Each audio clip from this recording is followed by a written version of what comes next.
ఈ రోజుల్లో ఎవరికీ చెప్పుకోనటువంటి 4 విషయాలు చెప్తాను, బాగా గుర్తుపెట్టుకోండి. నెంబర్ 1, మీరు ఇల్లు కట్టేటప్పుడు ఎవ్వరికీ చెప్పకండి. ఎందుకంటారా?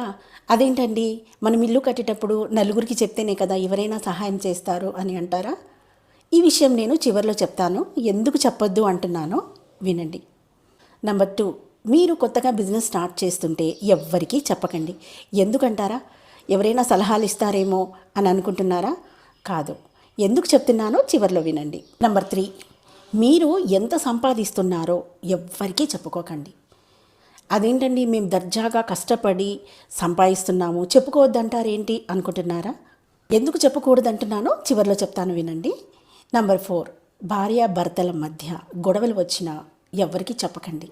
ఎందుకంటే ఈ సమాజంలో మనం గెలిస్తే ఆనందించే వారికన్నా మనం బాధపడుతుంటే సంతోషపడే వాళ్ళే ఎక్కువ ఉన్నారు.